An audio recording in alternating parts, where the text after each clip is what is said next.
Hi everybody. So I promised you a video on ranunculus and I said that this would be a longer video, so I am going to try my best. My GoPro is at home charging, so if the video is a little shaky, I apologize. I'm holding my cell phone here. But Mother's Day weekend was this past weekend. It was an amazing weekend for only having my 100-foot row of ranunculus and anemones. I normally have two 100-foot rows of ranunculus and anemones, and this year I only had one. The reason being, my second row, which is the third row over in this high tunnel, was actually a that would have been my row of elegance ranunculus, which I normally grow. Those are extremely big, extremely ruffly. They stay really tight and they hold really well in the cooler. So for the past 5 years, elegance ranunculus is the only thing I've grown. This past season, when I ordered, elegance, I guess, had a bad year, or they started getting popular. They were basically all sold out when I went to order, and I felt like I ordered kind of early. It was May, late April, May, and I just really struggled to get what I needed. So I ended up ordering what's behind me, which is tecolote. Tecolote is a lot cheaper, so that was nice. And they are more, what's the word, vibrant, more bright. You can't really pick straight runs with them, or at least through my supplier I could not. So they were kind of like a mixed bag, so that's why all of these guys kind of look like a rainbow of colors. And the tecolote did great. I mean, they grew, they were really big corms. I usually get 4 or 5 size corms with my elegance. These seem to be bigger. They were extremely large, and they're pumping out a bunch of stems. I've been cutting on them for 2 weeks now, and yeah, still really full and putting out a lot. The weather in Maryland has been cooler. Nights are in the 40s, highs in the 60s during the day, so this is perfect ranunculus weather. This is cooler for what we normally have for May in Maryland. I'm in northern Maryland. And yeah, Mother's Day was amazing. I pumped out tons of bouquets. I could have sold more. I did not hit up all of my retailers that I sell wholesale to because I did not have access. So while that was unfortunate and I could have sold more, I did keep my retail customers happy, and that's what is most important to me. So really good year. Thank you so much for the support. I hope you loved everything. I am going big on perennials. A few years ago, 3 years ago, I put in 400 roots of baptisia. So these bouquets were full of blue baptisia, these beautiful ranunculus. My woody field is flourishing finally. So I had aronia, dirvilla, weigela, and I think I cut a little bit of spirea. So tons of just gorgeous, unique greens. I had some bells of Ireland that were like volunteer in my heated tunnel, so I did cut some of that, but it wasn't much. Status, the feverfew isn't ready yet. I'm looking at it right now. It's about to bloom, but it wasn't ready. That would have been amazing. Buplorum isn't ready yet. I did cut some of my perennial purple spiky flower. Kind of, some people say it stinks. I'm blanking. It begins with an S. I'm blanking. But that out there. And then what else?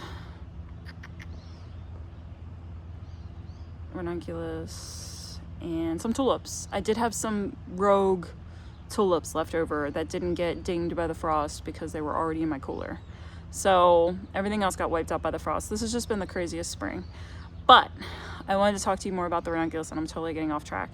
The reason I lost one of my 100-foot rows of ranunculus is because back in January, well, first of all, I was a little late putting them in. So I found that for perfect mid-April to Mother's Day blooms, I, in northern Maryland, 7A, want to put my ranunculus in my unheated high tunnel Thanksgiving weekend.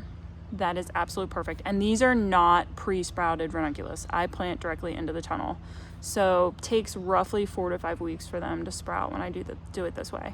So then that would put me at like January 1st for having something pop out of the soil. That is usually perfect timing for me. Now, this year I was late by a month, so they did not go in the soil until like Christmas.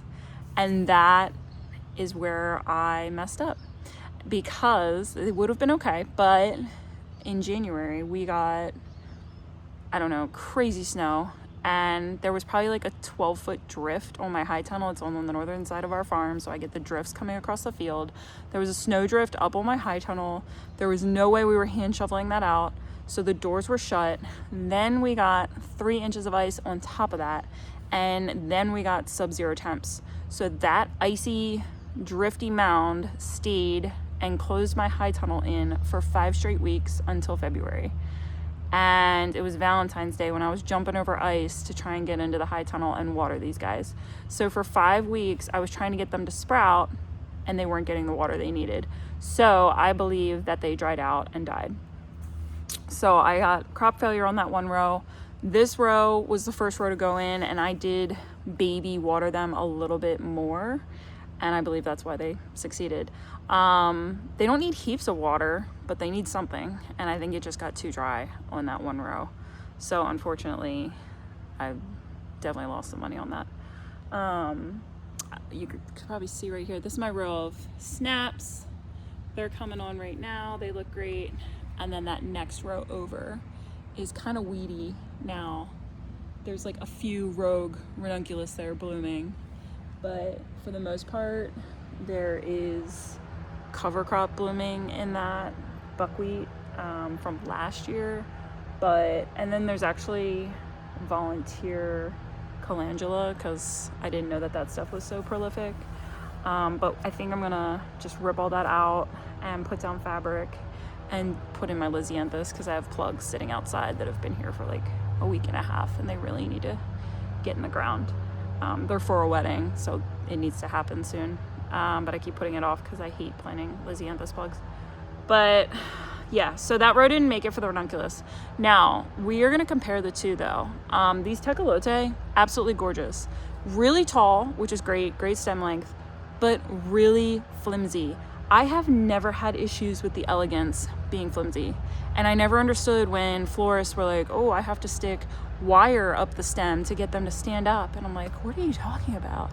I've always had like pencil thick ranunculus stems and super big, and just never had issues with them.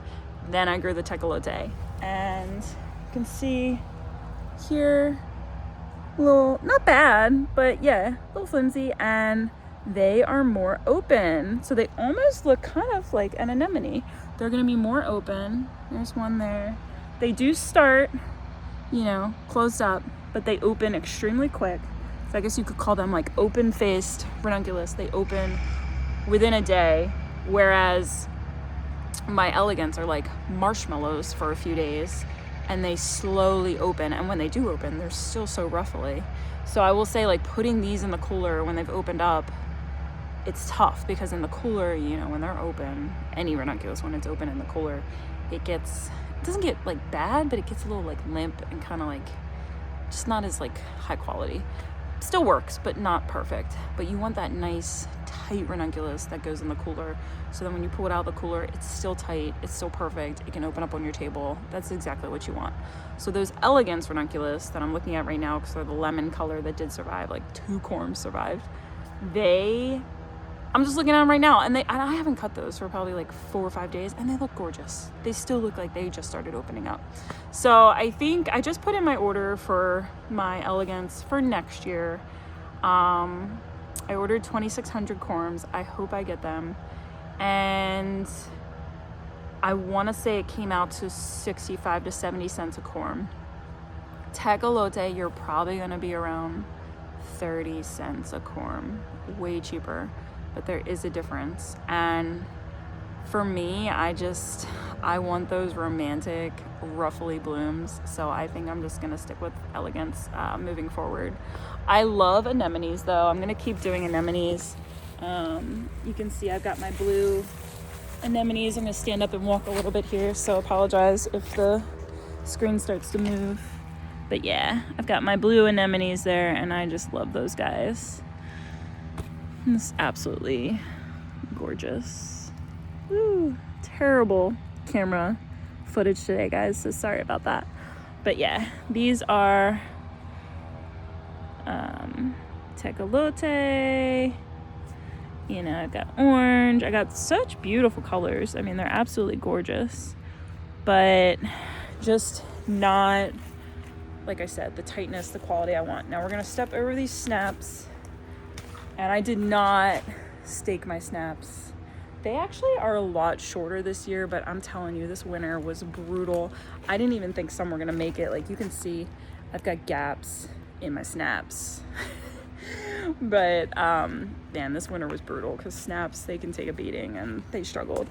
So these guys have been out here for probably 4 to 5 days, and look how tight and roughly and just gorgeous that is. Like that looks like lemon cream. Pretty sure that's what it's called. Absolutely gorgeous. This is one that's tighter. So pretty. It's a tougher stem. I'm gonna show you, I got some snaps coming on. I love snaps. I love the smell of snaps. But yeah, these ranuncs, absolutely gorgeous. But like I said, if you're just getting into ranuncs, you don't want to invest all the money, go for the tecolote. They're great. They're producing a lot. I didn't have issues. I had plenty for Mother's Day. But yeah, those elegants, man. I get my elegants from Awnings, Holland. The guy's name's Hank. He's awesome. Knows his stuff. Pretty sure he's like Dutch, working out of California maybe. And he's just great. He has his like magazine is so beautiful and like romantic. Like he really understands the assignment. With lilies too. I get my lilies from him. Where I got the tecolote from is the tulip workshop. I took the tulip workshop to start doing the Valentine's Day tulips to learn forcing, and then I took the lily workshop. Both amazing classes, opens you up to like a great community of growers, so I highly recommend the workshops. And then the partner on the workshop is Ampersand Bulbs. I get my tulips from her, and then I bought my ranunculus from her last year. So 2 great suppliers. I'm trying to think, I don't know of other ranunculus suppliers, but those 2 are great, so just keep them in mind. And yeah, in the comments, if you have questions on ranunculus or growing ranunculus, please just let me know. I would love to answer them. Thank you. Have a great day.